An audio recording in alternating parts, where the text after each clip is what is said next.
Hey everyone, welcome back. Today I'm super excited to talk about a manga that completely enchanted me, Witch Hat Atelier.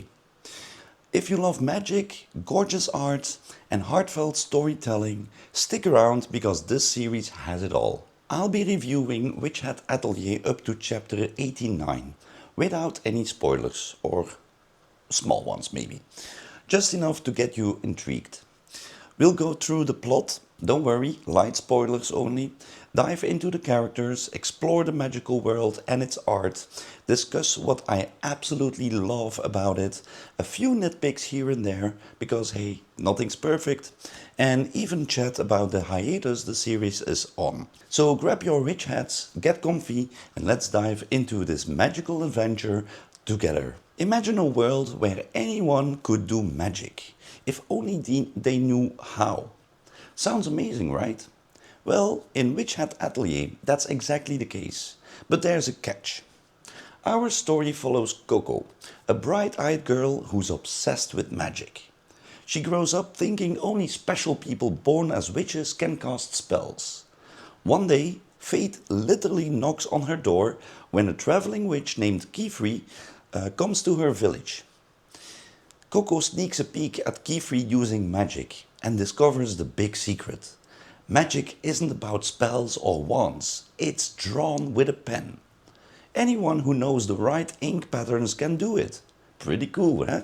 Of course, Coco, being the curious soul she is, tries it out herself and accidentally turns her mother into stone. I know, talk about a magical mishap. This tragic accident kicks off the whole story. Instead of wiping Coco's memory, which is what witches usually do when a normal person learns about magic, Kifri decides to take her under his wing as an apprentice. Why? Partly because he's a kind mentor figure, and partly because he has his own reasons for investigating the spell that Coco used. It turns out a group of rogue witches called the Brimmed Caps, or Brimheads, might be behind that forbidden spellbook Coco found, and they have a special interest in her. So Coco leaves home and joins Kifri at his atelier, which is like his magical workshop school, to train as a witch. There she meets other young apprentices, learns the rules of magic and begins her quest to save her mom. Along the way, she and her friends face all kinds of challenges, from secret tests in dangerous mazes to encounters with dragons and even run-ins with the Brimmed Caps lurking in the shadows. All the while, a bigger conspiracy is brewing. The Brimmed Caps believe magic should be free for everyone, and they're willing to break a lot of rules and lives to make that happen. Meanwhile, the official Witch Society is hiding secrets of its own, and poor Coco is caught in the middle of the struggle. I'll stop here to avoid heavy spoilers, but trust me, the plot only gets more gripping with each chapter. It's a tale of mystery, personal growth and the price of ambition. By chapter 89, the stakes are much higher than in the beginning. Secrets are revealed, friendships are tested, and Coco has come a long way from that little girl who just dreamt about magic. Sounds intense. It is, but it's also wonderfully balanced with warmth and wonder. Alright, that's the gist of the story setup. Light spoilers are over now. Now that you know the premise, let's meet the cast of characters bringing this magical tale to life. One of Witch Hat Atelier's strongest points is its amazing characters. They feel real, lovable, and each has their own journey. Let's talk about our main crew. Coco, our heroine. Coco is an ordinary girl turned determined apprentice witch. She's curious, kind-hearted, and absolutely in love with magic. What I adore about Coco is how creative she is. Since she didn't grow up with the strict rules of the witch world, she often thinks outside of the box. She makes mistakes, boy she does, but she learns from them and never loses her optimism and compassion. You can't help but root for her as she struggles to right her wrong. Remember, her mom's life is literally at stake. And prove she has what it takes to be a witch. Coco's enthusiasm is infectious. She's basically the heart of the story, and as a reader you experience the wonder of magic through her eyes. Keyfree, Coco's mentor. Picture a tall, cool-headed witch with one eye hidden behind this swoopy hair, always wearing a gentle smile. That's Keyfree.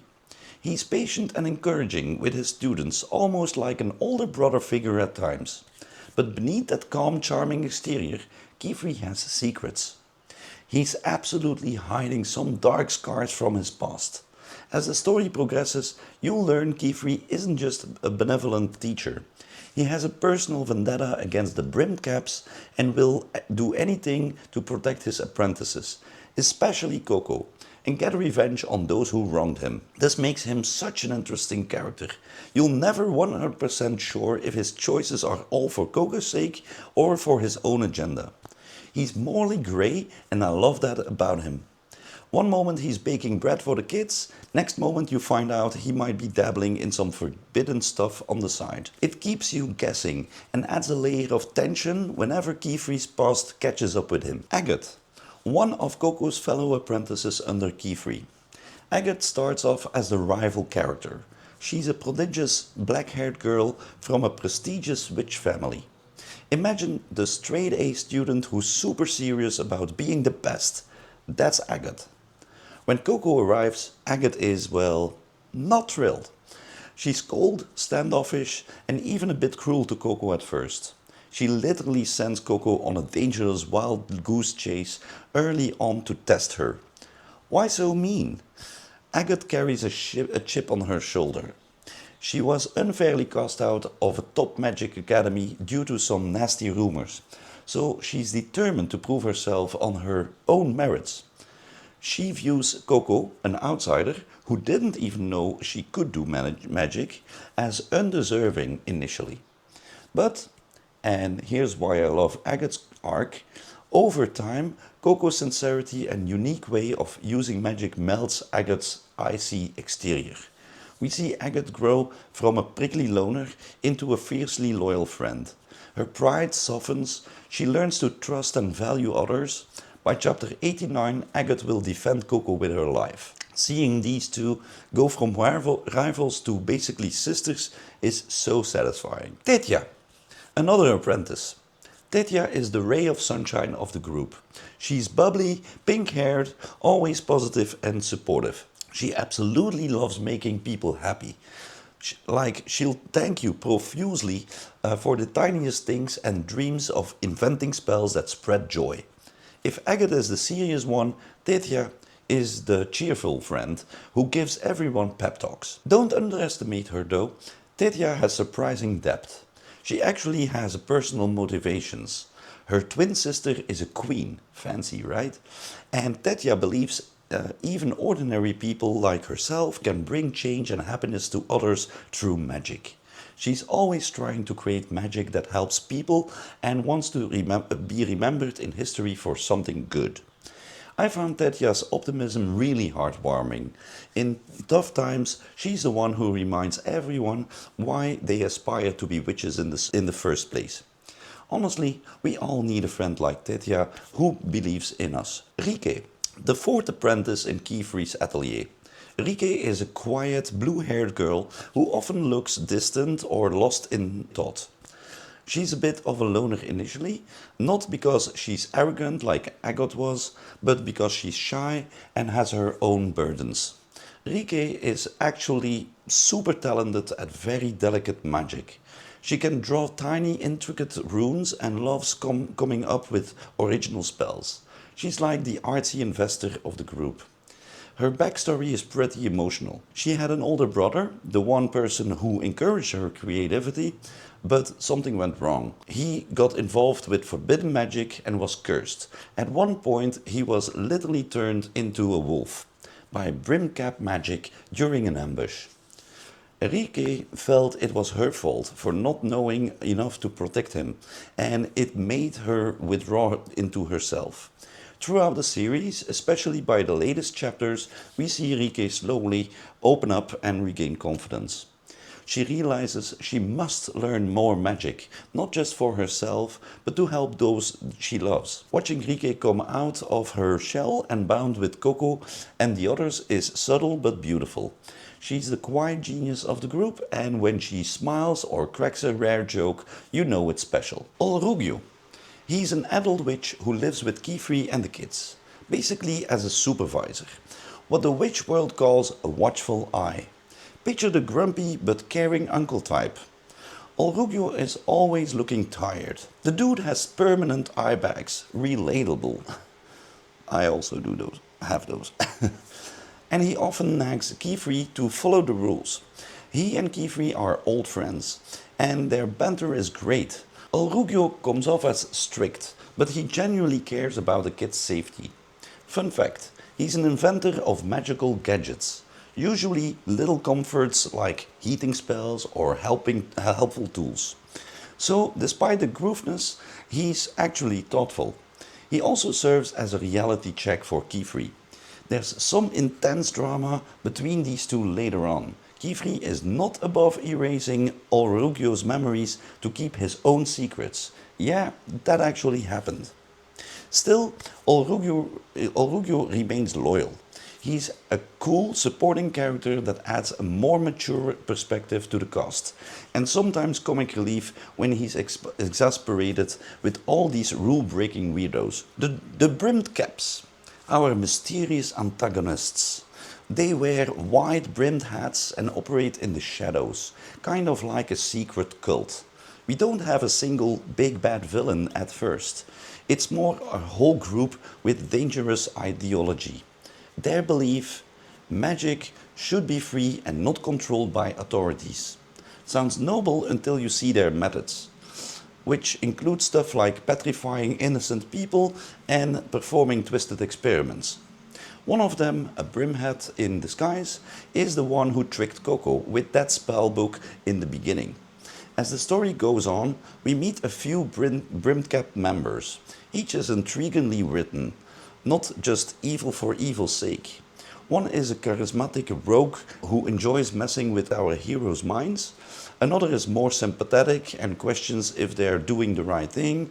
They add a layer of mystery and tension, because you never know when they'll strike next and what their grand plan is. And they have a creepy habit of calling Coco things like Child of Hope, as if she's the key to their plans. So yeah, the bad guys are cool and complex in their own way. Those are the main players, but Witch Hat Atelier is full of memorable faces too. From wise old witches in the assembly, the governing body of the witches, to the stern knights moralis, basically magic law enforcement, who are ready to wipe memories or dole out punishment if witches break the code. Even minor characters like a young boy Coco saves named Costas, who has his own heartbreaking journey involving disability and temptation by forbidden magic. They all leave a very strong impression. The cast is large by chapter 89, but everyone matters and feels fleshed out. I often found myself thinking, oh no, not them, whenever danger loomed, because by now I care about all those characters. Overall, the characters bring so much heart and depth to the story.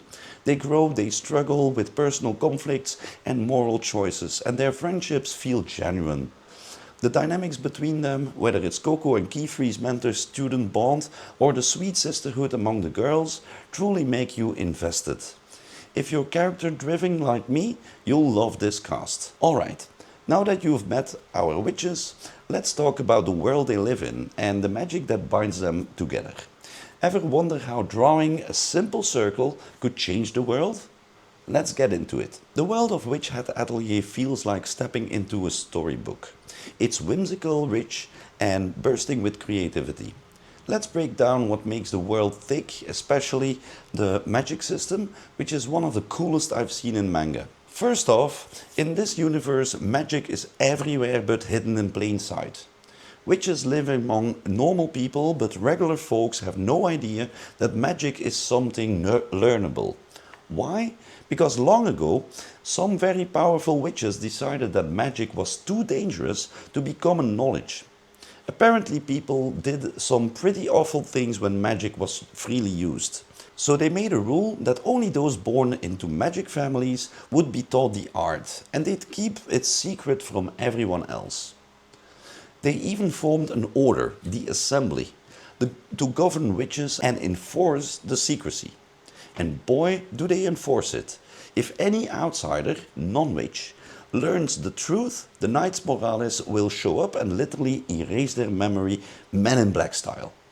It's pretty intense and raises the stakes whenever Coco's identity or other secrets risk exposure. Now about that magic system itself. In this world, you cast spells by drawing specific patterns called runes with special ink. No spoken incantations, no waving wands, you just draw. It's like art and magic in one. For example, if you draw a perfect circle with the right symbols, you can create a light. Draw a door on a wall and it becomes a real usable door. The concept is simple, but the possibilities are endless, which is so much more fun. Because magic isn't about your bloodline or innate power, it's about skill and knowledge. Anyone could do it, which is exactly why the witches guard the secret closely. They're afraid of what happens if any random person could whip up spells. And to be fair, given Coco's accident, you can see why unrestricted magic might be very risky. The series does an amazing job explaining and showing this system in action. Each spell has rules. You need the right tools, steady hands and imagination to make it work. Sometimes the characters have to get clever, combining runes or drawing in tough conditions. Imagine trying to draw a spell circle in mid-air during a life or death situation. Well, that happens.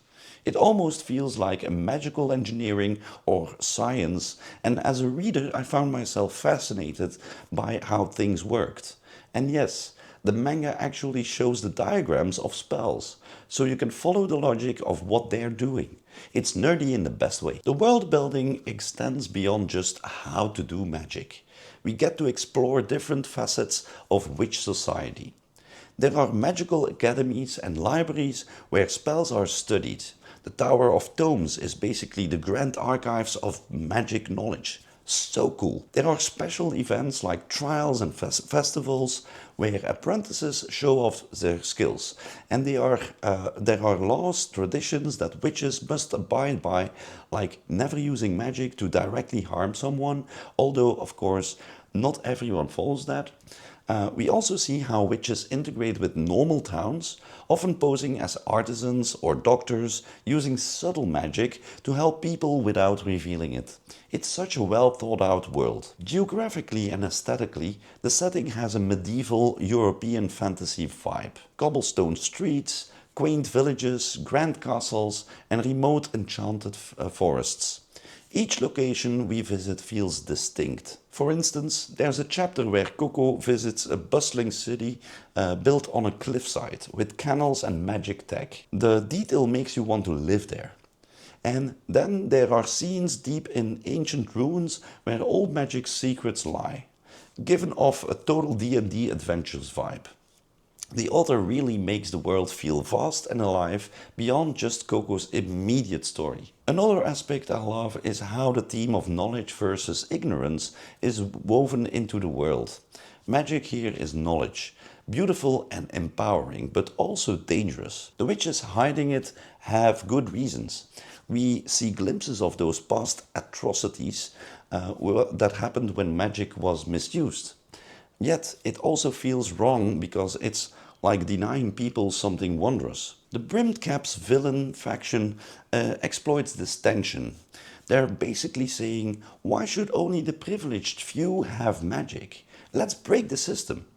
It's kind of a classic freedom versus control conflict, but presented in a nuanced way. As a reader, you might find yourself sympathizing a bit with both sides at times. This gives the story a more mature edge, making the world feel morally grey rather than a simple good versus evil. We also encounter magical creatures and artifacts that spice up the world. There are dragons, which in this story aren't mindless beasts, but have their own role in the ecosystem. There's a lovable little creature called Brush Buddy that looks like a fluffy caterpillar. It adores the smell of magic ink and becomes Coco's pet mascot. Really cute. We see enhanced items like flying brooms, of course, it's magic, but also creative things like shoes that let you walk on walls, cloaks that turn into wings, etc. etc. Every chapter seems to introduce some new magical concept or object, keeping that sense of discovery alive. Overall, the world and magic of Witch Hat Atelier feel magical, duh, but also believable. The rules make sense, and that actually makes the exciting moments even better, because you understand the stakes. When Coco pulls off a clever combo of spells to solve a problem, you're like, yes, that would work. And it's so rewarding. And when magic is used for darker purposes, you see how terrifying it can be. By chapter 89, the world's lore is quite fleshed out. We've learned about ancient myths, seen different witch cultures, and uncovered secrets that reframe some earlier assumptions. It's a kind of world that you can easily imagine stories in beyond our main plot, which is a sign of great world building. Alright, now onto something I can't not talk about. The art style. Because oh my goodness, this manga's art is jaw-droppingly beautiful. Ready to fanboy about some art? Let's do it. Let me just start by saying Witch Hat Atelier has some of the most beautiful art I've ever seen in manga. Kamome Shirahama, the author, is a genius with the pen. Fitting, since the story is all about drawing magic. Every page is like a piece of art you could frame on your wall. The style is very storybook meets classic manga. It has a fairy tale illustration quality to it. Delicate line work, intricate details, and imaginative designs that make you feel like you've opened an illuminated manuscript from a magical medieval time. The level of detail is insane. From the elaborate costumes, the witches' hats and robes having unique patterns and trims, to the backgrounds where every brick in a wall or every leaf on a tree is drawn with care. There were times I just started at a single panel soaking in the craftsmanship. One thing that stands out is how creative the visual storytelling is. Since magic is drawn, the manga often shows spells in action with spectacular flair. For example, when a spell is cast, you might see swirling ribbons of ink transforming into fire or water. It's all drawn in black and white ink, yet it feels colorful and alive in your mind. There's a fantastic scene where Coco draws a giant door on a cliff face. The next panel is this gigantic ornate door appearing with Coco and friends looking tiny next to it.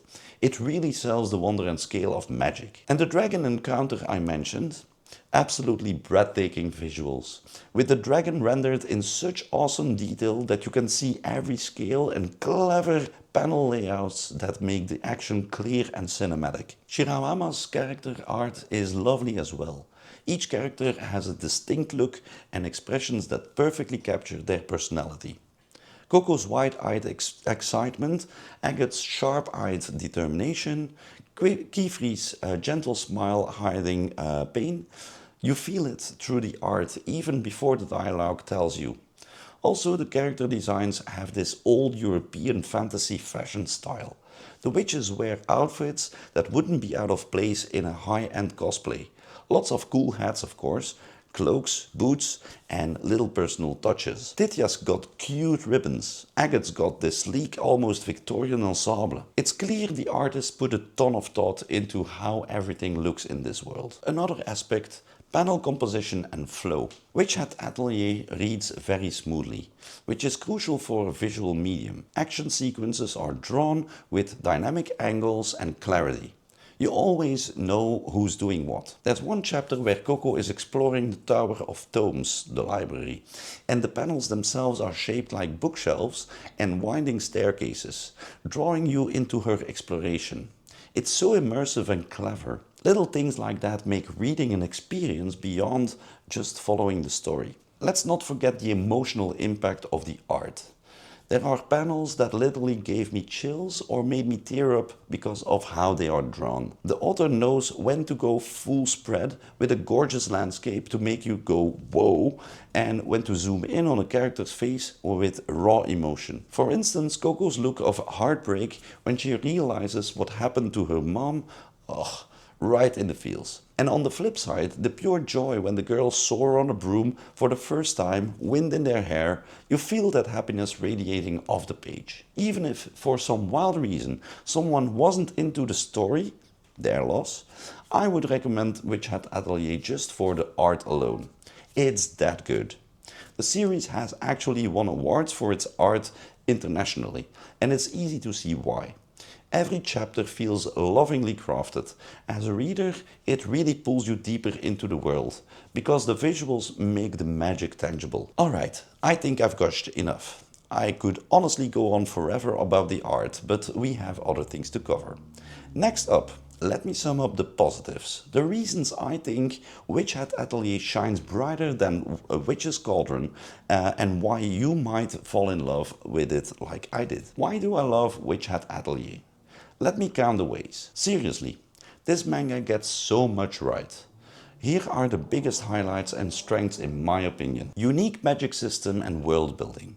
The idea of drawing magic is fresh and exciting. It sets Witch Hat Atelier apart from all the other fantasy stories out there.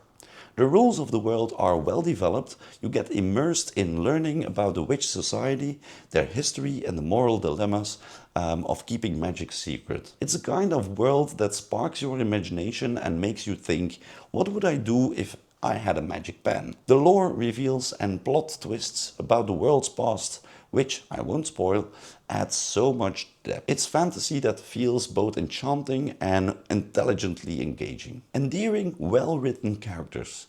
We've talked about the characters and you can probably tell how much I adore them. Coco and her friends are charming and relatable. Each of them has distinct goals and fears. Their growth over 89 chapters is noticeable. They learn from failures, overcome prejudices, and form strong bonds. The relationships, mentor-student, friends-turned-family, are the emotional core of the story. Even the side characters and antagonists have believable motivations. You might come for the magic, but you'll stay for these people.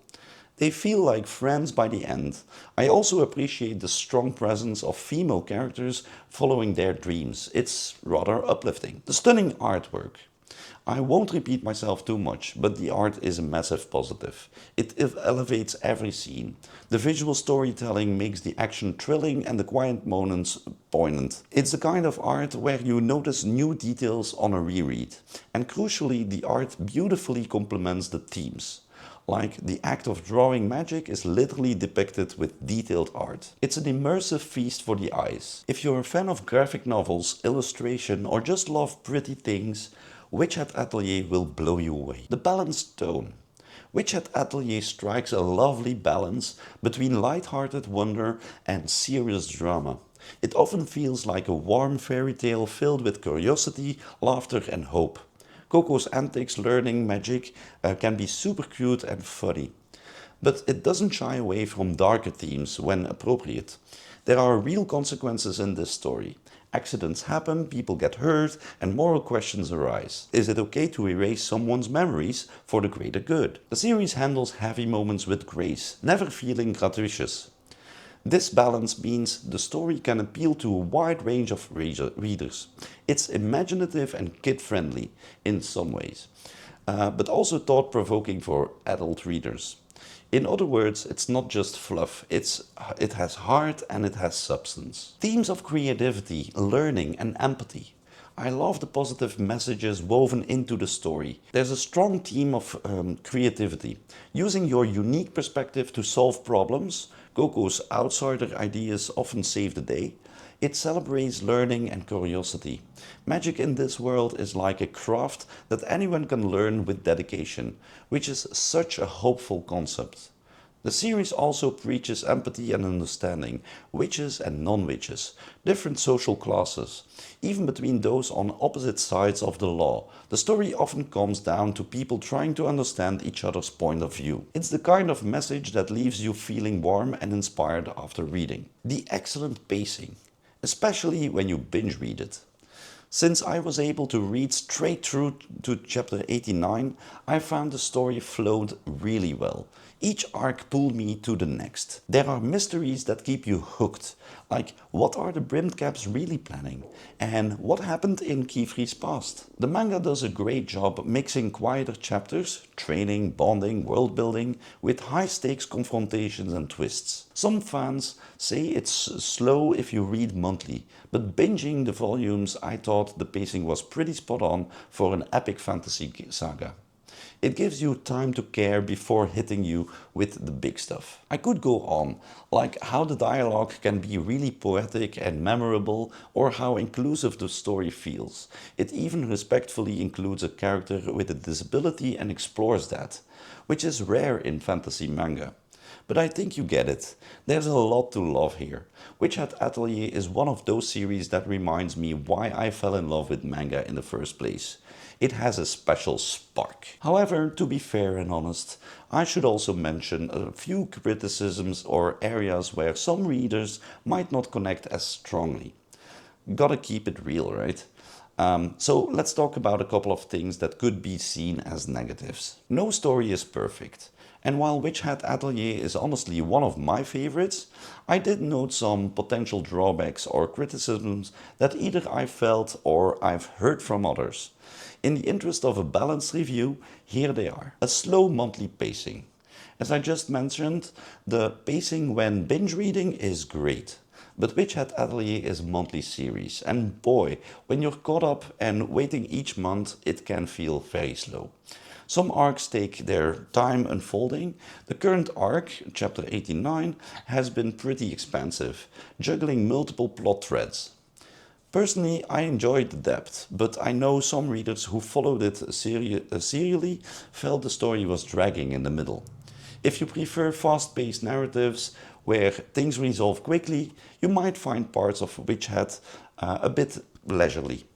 It's a series that savors the journey. For me, the journey is delightful enough that I didn't mind, but impatient readers, be warned. It's not an action blockbuster every chapter. Handling of the Custis arc. There is a particular storyline involving a character named Custis, a non-magic boy who becomes entangled with Coco and the witches. That's got mixed reactions. Without spoiling, it delves into themes like disability, envy, and the allure of forbidden magic. While I found it really interesting and bold, some fans felt this subplot bogged down the main story or were frustrated with how Custis behaved and was portrayed. He's a kid who goes through a lot, and he does act out in ways that can be annoying or upsetting. Some even said, why are we focusing so much on this kid? I think ultimately it added a new layer to the story. But I understand those who didn't enjoy that detour as much, especially since it shifts focus away from Coco for a while. So if you hit that part and feel it's a bit slow or you're not into him, just know it does tie back into the bigger picture eventually. But yeah, it's a different vibe until then. Villains could use more development. While I praise the Brimmed Caps for their intriguing, I'll admit that by chapter 89 we still don't know a ton about some of them. The series tends to keep its antagonists mysterious for a very long time. We get bits and pieces, enough to understand their basic motives, but if you're the type who wants a fleshed out villain right away, you might be left waiting. There's clearly more to be revealed, and I'm actually okay waiting to see why they are so radical about free magic. However, a few Brimmed Cap characters have shown up and then vanished for many chapters, which can be a bit frustrating. I'm confident it will pay off, but as a current reader I'm like, come on, tell me what drives these guys. In short, the antagonist depth is still a work in progress. The next one is a minor nitpick, but I've seen some discussion about the plausibility of keeping magic secret in this world. Since anyone can technically do it if they learn to draw spells. Some readers question how the secret didn't leak sooner, or why there aren't more random incidents of people stumbling on it like Coco did. The story does show witches actively preventing leaks, memory erasing anyone who sees the magic, so it covers its bases, but if you really scrutinize, you might find a few, that's convenient moments. For example, Coco was the first outsider in a long time to discover the truth by accident. Yet she managed it from a single book as a kid. Are there no other curious kids out there? I personally can't suspend disbelief here because the premise requires it, and maybe those cases did happen but were handled quietly. It's not a big deal, but if you nitpick, the secrecy of magic in a whole world can seem slightly shaky logically. The romance, or lack thereof. This isn't a romance series at all, but there are tiny hints of crushes or affection between some characters. Nothing overt, it's very much on the fringes. I've seen a few fans comment that any attempt at pairing the young characters feels unnecessary or is the weakest aspect of the story. Like some people aren't keen on the idea of, say, a budding teen romance subplot, feeling it doesn't add much. To be clear, as of chapter 89, there's no actual romantic storyline, just subtle moments that could imply feelings, and a lot of fan shipping for fun. But if you go in expecting big romance, you won't find it. And if you're someone who dislikes even a whiff of it in a plot that doesn't need it, you might roll your eyes at one or two scenes. For me, it's a non-issue. The friendship and the mentor bonds are the real focus. But I thought I'd mention it since a couple of readers pointed it out. These criticisms are relatively small in the grand scheme. They certainly didn't ruin my enjoyment, but they're points worth noting. In my view, Witch Hat Atelier's strengths far outweigh these few weaknesses, but it's good to go in with balanced expectations. Alright, with that covered, let's address the flying elephant in the room. The fact that as of now, the manga is on hiatus. How are we coping? What are my thoughts? Let's talk about it. So if you're up to chapter 89, like me, you'll know that Witch Hat Atelier is currently on hiatus. As of this video, there hasn't been a new chapter in a while. It's a bummer, but I have some thoughts and feelings to share on this break. First off, why the hiatus? From what I gather, the creator Kamome Shirahama is taking some well-deserved time, possibly to prepare the next arc and work on upcoming volumes. And fun fact, there's an anime adaptation in production too. It should premiere this year, so she's likely involved with that as well. It's not uncommon for monthly series to pause occasionally, especially if the author needs to maintain the quality of work or handle other projects. Considering the insane detail in the art and the complex storyline, I honestly respect the need for a break. I'd rather Shirahama-sensei come back recharged and full of ideas than burn out and rush the ending, you know. As a fan, of course, I'm eager to continue the story. The end of chapter 89 left us some tantalizing plot points. I won't spoil, but let's just say certain characters' futures and the outcome of the big festival, the Silver Eve, are hanging in the balance. I'm dying to know what happens next. Waiting can be frustrating, especially when you're emotionally invested. I literally think about Coco and Kifri like they're all friends now. But I'm coping by doing what we're doing here. Discussing it, rereading my favorite chapters, and even checking out the spin-off.